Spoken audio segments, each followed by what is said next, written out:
Hello, I'm Carmen Bunk, an academic advisor at Butler Community College. Today I'm going to show you how to drop a course online via your Pipeline account. If you access any resources like financial aid, scholarships, housing and dorms on campus, or health insurance or auto insurance through your family, then please check with those services and resources before dropping a course. Most students, in fact most all students, must have at least 12 credit hours to access the resources that I listed. Simply stating that you did not know you couldn't drop a course or you did not know you could go below 12 hours is not enough to be able to still access those resources once you've dropped a course. So please check with those offices on campus and check with your family.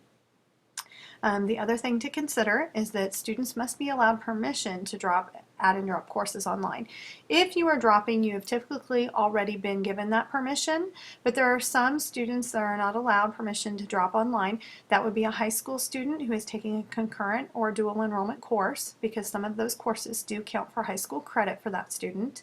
So you must go to an advising center to drop those courses. Some athletes are not allowed to drop online because it could make their team ineligible. There are other students on campus that may not be allowed to drop. So if you go through the drop process and you're told you need to contact an advisor or you need a PIN number, please contact the advising office.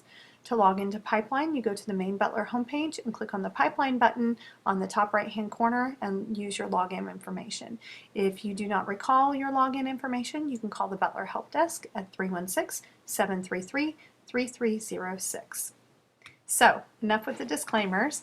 We're going to go to the Student Quick Clicks drop-down menu on your Pipeline account and click Add Drop Classes.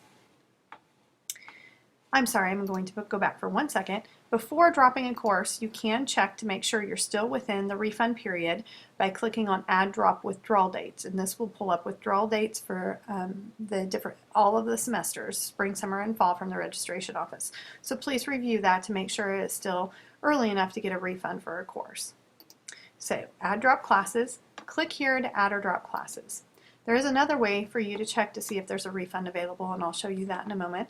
I'm going to go to the summer semester because that's where my course is that I wish to drop.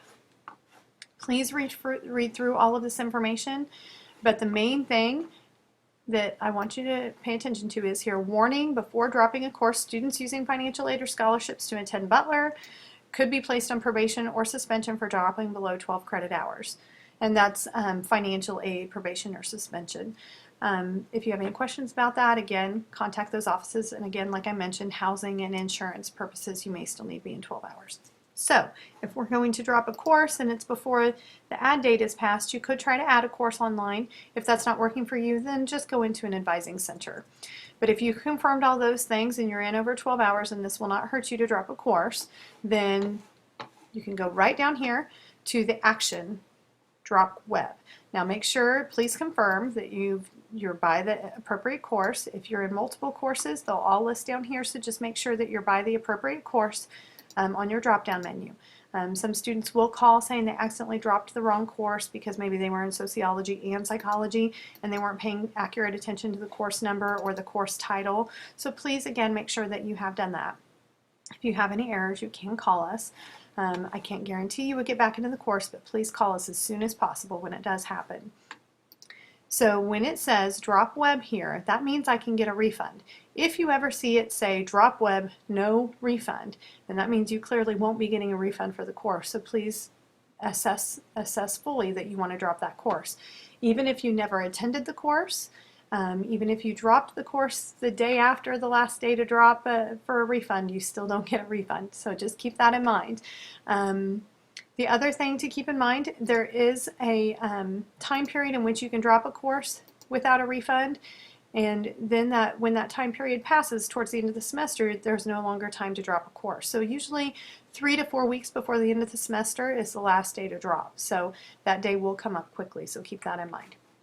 So I've confirmed all that I need to confirm. I wish to drop the course. I'm going to scroll down here and click on Submit Changes, and this will reload my page, and it shows that I've dropped the course by the status column over here, drop web on March 7th, 2012. If it was not able to drop, it would tell you why. Some courses don't actually have a drop menu by them because they're unable to be dropped online.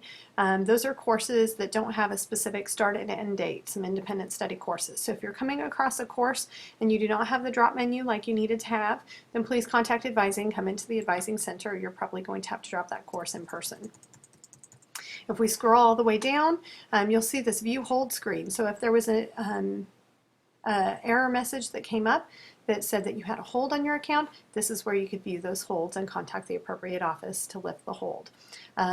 They won't necessarily lift the hold if you owe a bill or if you need to return a book or something of that nature.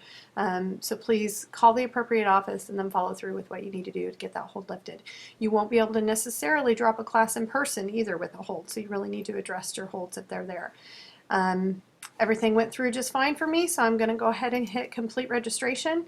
It talks about deadlines for the semesters, and you can view your billing invoice if you owe any other bill for any other courses. Right now I'm not in any other courses, I don't owe anything, so I'm finished. I hope this showed you how to drop courses, and I hope it answered all your questions, but if it didn't, please contact the advising office and we'd be happy to help you. Thank you, have a nice day.